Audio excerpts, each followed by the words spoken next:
Tantor Audio, a division of Recorded Books, presents Tell Me What You Like, an honest discussion of sex and intimacy after sexual assault, by Katie Simon, narrated by Rachel Perry. Introduction. We want more stories.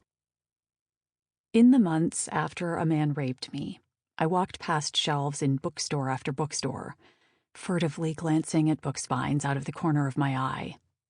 I was searching not so much for a book as for answers to a burning question. How could I ever have sex again after being raped? I wondered if I would find anybody willing to deal with my issues and what dealing with those issues might look like. I had a deeper question, too, which I felt but couldn't articulate. Would I ever experience sexual pleasure again? It's been over a decade since I started looking for the answers to these questions, for the stories like the ones in this book. I didn't know it then, but I know now. It's not just me who's looking. Even today, post #MeToo movement, discussions around sex after sexual assault are largely absent from public discourse. The topic is not often addressed in sexual abuse healing guides, sexual assault recovery therapy, or PTSD treatment. Google sex after sexual assault, and the pickings are sparse, singular, and surface level. We're only just beginning to reckon with the impact sexual assault has on its survivors. There's an urgent issue that we've barely addressed because it lies at the still-taboo intersection of two subjects, sex and sexual assault. The only aspect we're talking about is a fresh definition of consent, especially legally, which is not so much about sex as it is about safety. We're not talking about the bigger picture issues, like how the #MeToo movement itself and the subsequent news cycles are impacting our sex lives. While many individuals escape assault, we are collectively affected by the threat of violation, collectively impacted by the rise in stories about sexual assault, collectively challenged by behavior that perpetuates rape culture. It's not just sexual assault survivors who are wondering, where do we go from here? After experiencing sexual abuse as a child, I struggled to explore my sexuality as a teenager. Eventually, I became sexually active, until, when I was 18, a stranger raped me. A month after the rape, before I'd told anybody or even thought about resources that might help me, I made out with an acquaintance. I knew I was doing it to erase and write over what had happened. I clung to his lips like an oxygen mask underwater. At the same time, I wondered if wanting sex, if acting on my desire, had led to the rape. I didn't know that all of my thoughts and actions were normal, or that this process of trial and error was how most survivors navigated sex post-assault. I didn't know that it would be more than a year before my next kiss, almost 2 years before I let another person undress me. I went to therapy in those intervening years. At first, I didn't even know what trauma was, the emotional and physiological distress that follows an unspeakably painful experience. Once I found my footing, my therapist and I went through seemingly every aspect of rape recovery: trust, self-esteem, soothing panic responses, recovering rational thought. However, we never broached how sex might be different for me now because of my trauma history. I was left with unarticulated questions. How might my history, especially the recent rape, impact my desires, my self-worth in romantic relationships, my sexuality? How might my views on consent, masturbation, and casual sex change? I knew sexual assault affected all this and more. But how, too, did other pre- and post-trauma factors play into my sexual present? As therapy wound down, I started seeing David. Because it was not something that came up in therapy, I still navigated sex with him mostly through trial and error. I paid the most attention to what the cultural conversation told me was important: consent. I was so focused on consent, on boundaries, essentially on trying to prevent another rape, that I decentered my own pleasure during sexual experiences. I considered sex that left me safe but unsatisfied to be good, if not the goal. I put thought into what communication I wanted and into making sure I was with a partner who would respect my boundaries. It was my first brush with a bigger lesson. The rules of sex and relationships popular today can prove less important to sexual assault survivors, who must deal with the impact that trauma has on us. At the time, I thought my experience was mine alone. It would be years before I realized that what I felt in isolation was actually normal. Part of my drive to write this book was to introduce a new lexicon, similar to the dissemination of therapy speak, the language of trauma-sensitive dating, which anybody can learn. Something else made its way into my considerations, slowly but surely. My body. Sex, for a survivor, can lead to unpleasant outcomes, including a panic response, avoidance, or removing oneself from the situation, dissociation, or feeling mentally disconnected from one's body, and attempting to please one's partner out of rational or irrational fears. Fight or flight, freeze and appease. For me, sex often led to a trapped, frozen panic response. Tens of millions of people across the United States experience sexual assault, and 94% of survivors experience symptoms of traumatic stress. These symptoms, such as decreased trust, anxiety, powerlessness, and depression, may affect our sex lives. While the experience of panicking is in itself disruptive, for me, it opened up another can of worms, explaining my panic in a way that might yield a healthy response from my partner. It's difficult to talk about the symptoms of PTSD and the fallout of trauma without talking about the details of the trauma itself. It was through eventually finding a compassionate sex partner that I learned what I needed from one. But in today's challenging sexual climate, not all of us come across a partner who responds in the way we hope. In fact, a less than compassionate sex partner may have led you to search, like me, for a book that addresses these struggles. Many of us don't really know what to look for in the people we have sex with, especially when it comes to navigating trauma. If our sexual partners aren't as in sync as we'd like them to be, and our therapists are skirting the subject, the only way to navigate sex post-assault is by learning from the experiences of other survivors. It's difficult to broach the topic of one's own sexual assault, but perhaps even more difficult to discuss the impact of trauma on one's sex life. Yet keeping these conversations behind closed doors can actually harm the tens of millions of people with trauma histories. Years into our relationship, my decision to break up with David was not easy. Ending any long-term relationship comes with doubts. But it was made more difficult and complicated by my lingering trauma-related fears about sex, trust, and self-worth. I later learned, through my research and interviews, that it's common to feel a breakup is tied to a long-past trauma. In a way, I was back at square one. I had to relearn how to have sex with somebody new, and thus put myself at risk in the hands of somebody who might not know how to respond to my sexual issues, or who might even assault me again. Though many people face challenges when it comes to their sex lives, for sexual assault survivors, bad sex, either emotionally or physically, even if it's consensual, may trigger a panic attack or some other negative reaction a non-survivor wouldn't experience. In a way, sleeping with new people, with more people, was the beginning of my research for this book. Sex became something I could shape positively, not just seek safety in.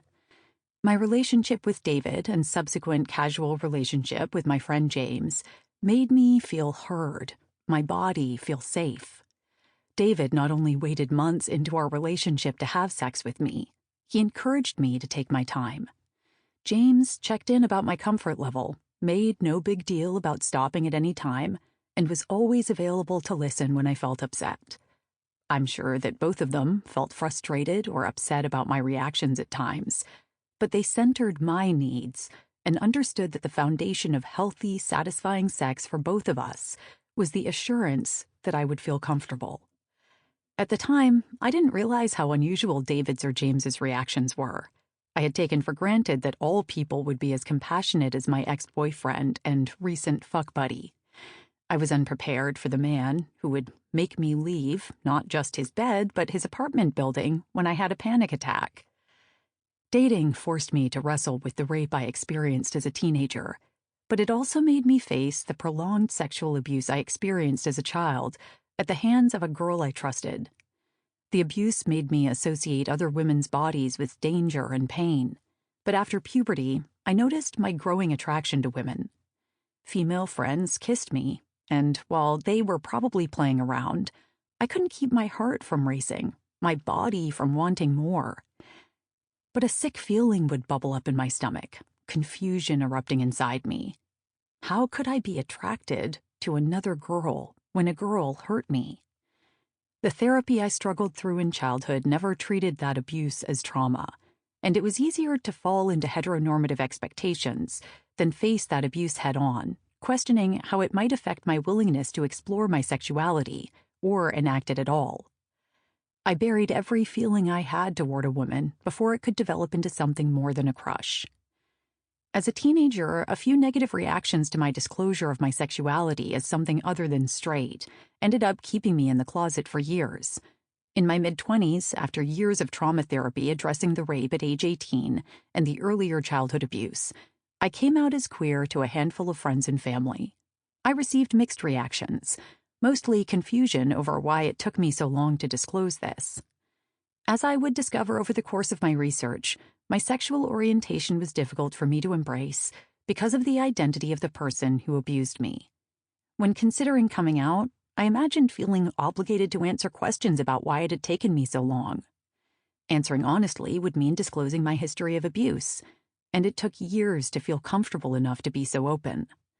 Not only could I face negative consequences for coming out and disclosing my trauma history, but I also stood to lose out on the chance for the best-case scenario, being openly queer and embraced for it.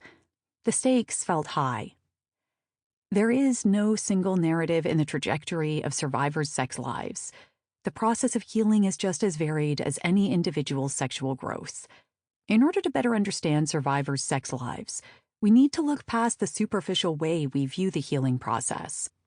Our society too often defines recovery and healing as terms that imply being freed from trauma, to somehow live as if the trauma never happened. But for many survivors, recovery and healing means something else entirely. An integration of the impact of trauma into our lives and an acceptance of how it has changed us and how we have grown in its wake. Post-traumatic growth, as a concept, suggests that while sexual violation does not necessarily have meaning, we can find meaning through how we choose to repair ourselves in its aftermath. Like so many other survivors, my familial history, relationships, and upbringing affected my journey toward post-traumatic growth. Before they fled during the genocidal pogroms against Jews in Ukraine, members of my family were publicly whipped, tortured, murdered, and forced to witness and fall victim to mass rape. There is increasing conversation about intergenerational violence in the United States, and when it comes to 21st century rape culture, I think we face a related issue: intergenerational silence. I am the first person in my family to speak openly about sexual trauma. Breaking my silence was one of the most difficult and most healing aspects of my post-traumatic growth.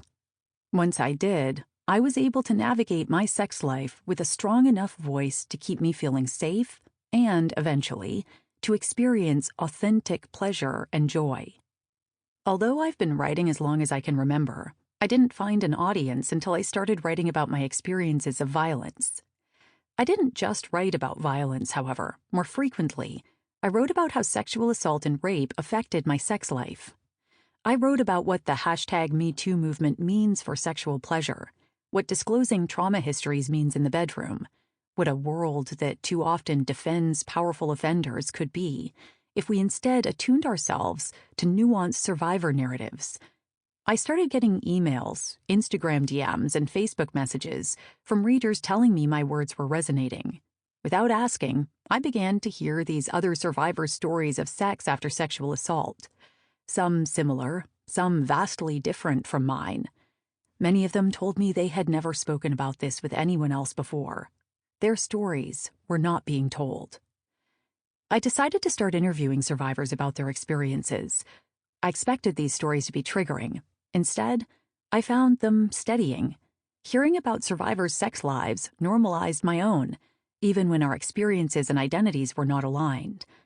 I also realized I had been right. My story was one of many, a single voice in a chorus. In order to paint a fuller and more accurate picture, I needed to bring these other voices into the conversation. I have had mostly positive experiences telling partners about my assaults. Many of my interviewees have not, if they've chosen to disclose at all. I avoid physical pain during sex. Many of my interviewees seek it out. My definition of consent involves plenty of straightforward verbal communication. Many people prefer systems built on safe words or body language cues. Our stories are different because other areas of our identities are different.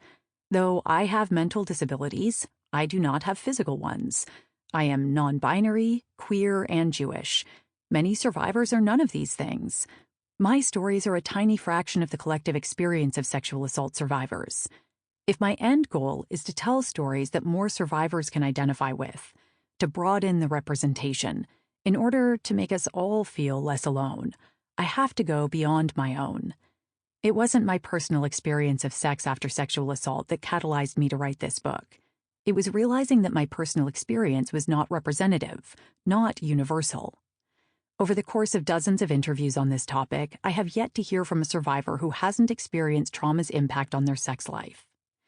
And while some voices are missing from this book, those gaps largely reflect potential interviewees' discomfort with talking about these still taboo subjects and speak to the self-selecting nature of interview-based research. There are as many stories as there are survivors, but I believe you, like me, will connect with stories of people with vastly different lived experience from your own. We have all been through violence, and we all seek safety in our sexual selves. This book is for survivors, not just about us. Shaped by real survivors, real stories, I made the choice early on not to amplify the voices of subject matter experts over or even alongside survivors, because survivors' stories don't need outside validation to have meaning and substance.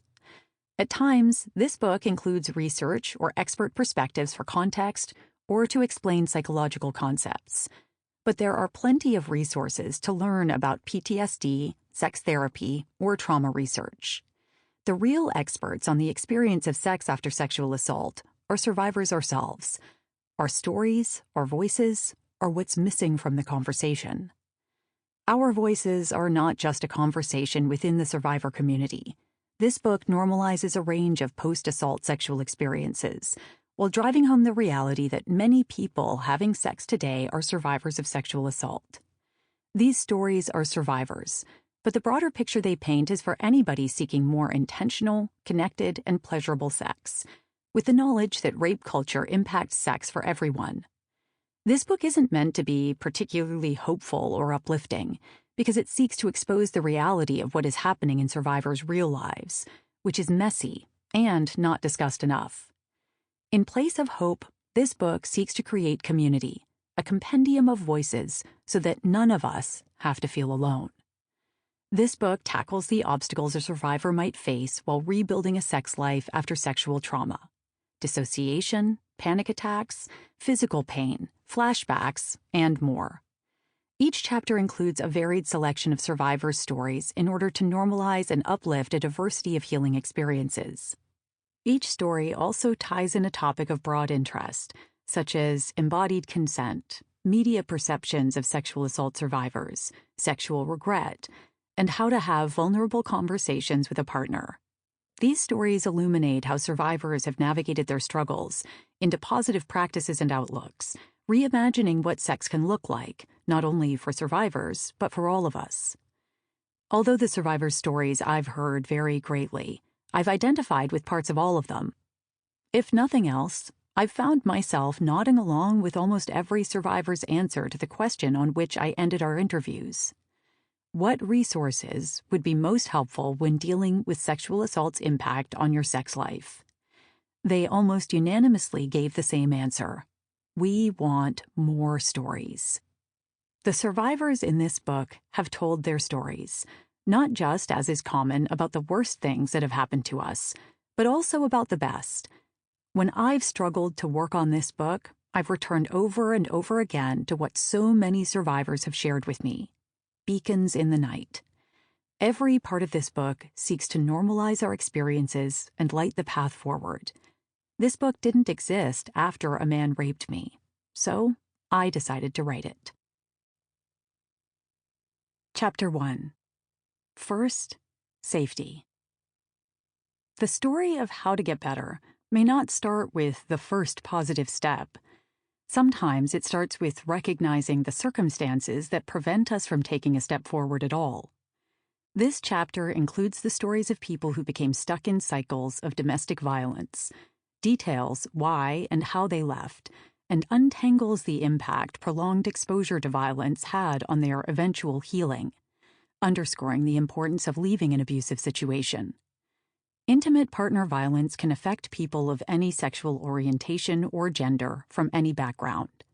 The threat of violence is always reason enough to leave, and the impact of prolonged exposure, which can turn into complex post-traumatic stress disorder, makes it even harder to heal when safety is eventually secured.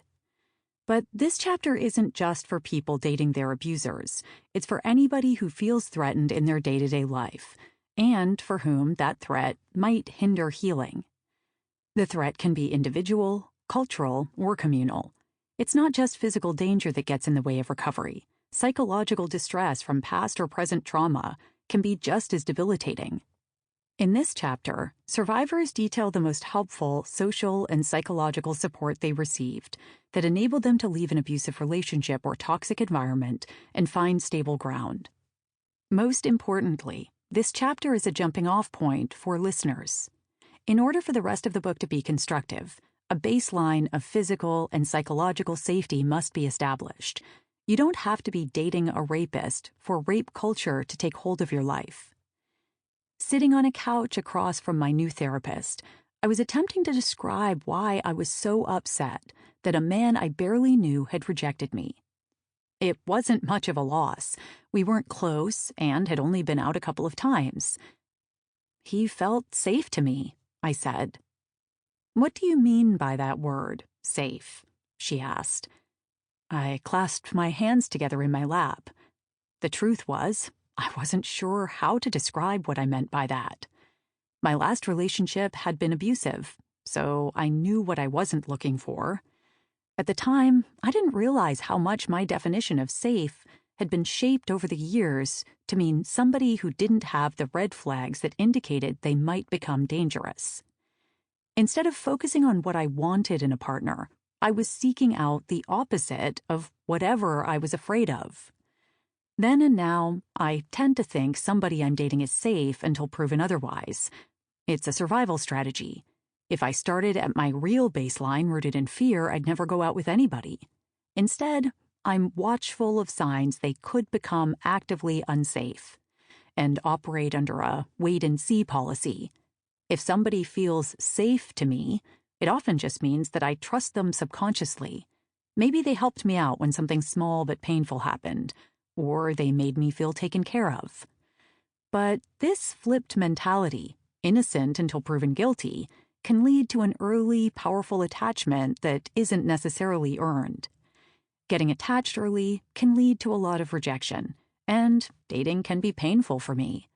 What another person considers a fling or a casual start to a potential relationship, I see as the first step in a bigger relationship narrative. It's not every time I have casual sex, but if I like someone and see them as emotionally and physically safe, I tend to end up getting more attached and rejected than I probably need to. On the other hand, sometimes I form powerful negative impressions of people early on and refuse to take into consideration other factors or apologies that could resolve early issues. It's like holding a grudge, but my body takes over and I'm not able to hit override. I have a visceral reaction that prevents me from being open to relationships. It's not just abusive partners that raise my baseline fear. when trying to date or sleep with someone, I'm also affected by circumstantial factors, like medical issues that cause pain or triggering news cycles. After the October 7th massacre in Israel, when systemic sexual violence and torture were used as methods of terrorism and live-streamed globally, I had trouble trusting new partners enough to sleep with them. My sex drive was remarkably low, and for a while, I only felt comfortable sleeping with Jewish partners or people I already knew.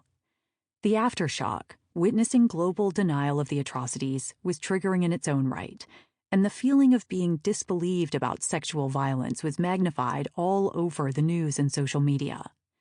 While I had been upset by trauma and rape-related news cycles in my life in the past, this one hit the closest to home.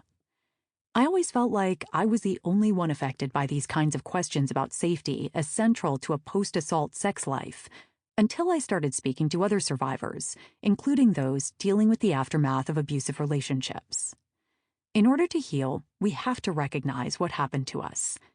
Lexi M., a bisexual woman, sees a lot of fellow survivors minimizing their experiences so they don't seem as severe, trying to shy away from the blunt force of the impact.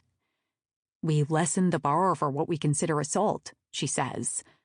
The effect of this is not just in counting assaults for what they are, but in discounting the impact of what happened. Lexi says that survivors don't get to take up space for the fallout, the trauma of seemingly lesser assaults. "A lot of us downplay what happened to us," Lexi says to me. Realistically, she recognizes that she's been sexually assaulted many, many more times by men than she counts. "A man walked up to me in a bar and slapped my ass," Lexi remembers. "I did not know him, I did not consent to it, and he was just like, 'With an ass like that, you should be a stripper.'" Lexi sees what happened as a sexual assault, but knows that many people see these kinds of experiences as just a thing that happens to me when I'm out. It's not just assaults in public that get minimized. Some interactions Lexi has experienced that are more akin to rape get downplayed too. The whole spectrum gets downplayed. Everything feels less serious than it actually is. Lexi remembers what a former partner said when she explained the full extent of the assaults she has experienced. "Well, that can't be considered sexual assault because then, everyone will have been sexually assaulted, or everyone will have sexually assaulted someone." She looks at me and shakes her head in frustration, and remembers thinking how close he was to actually getting the point. Lexi has noticed that to many people, for something to be traumatizing, it has to be really bad. But that's not how you define traumatic. Our body, she explains, has a very large nervous system reaction to something that is scary, harmful, upsetting, whatever. And then, because of that, moving forward, our nervous system has disproportionately large reactions based off of that initial traumatic moment. As Lexi points out, trauma is the response to a traumatic event, not just the experiencing of that event. Trauma is the fallout after something terrible happens, and our physiological response to the triggering event gets stuck in the present. Trauma is not feeling safe even after the traumatic event has passed. However, sometimes we aren't able to access a sense of safety, not because of trauma symptoms, but because we are not safe. That may mean recognizing that we are trapped in an abusive, violent relationship, or acknowledging we live in a world that is threatening to people who appear a certain way in public, or noticing how triggers are baked into the world around us. Locating a sense of safety is impossible if that safety is conditional on another person's behavior. We need to generate our own safety in order for it to be sustainable. If you're trapped in an unsafe situation, whether that's with an abusive partner or another source of prolonged discomfort, your body won't be able to calm down, and you won't be able to feel safe even if you eventually are in a safe situation. It's not just abusive partners or physical danger that threaten our well-being and safety and make healing difficult. Survivors I spoke to felt powerless to leave abusive situations, even when they weren't dating their assailants. It can be difficult, if not impossible, to escape an abuser that is a professor of a class you're required to take, or your boss at a job you need, or the coach of a team you've worked hard to make. Some survivors choose to leave these situations even if it means upending their lives to prioritize safety. Sample complete. Ready to continue?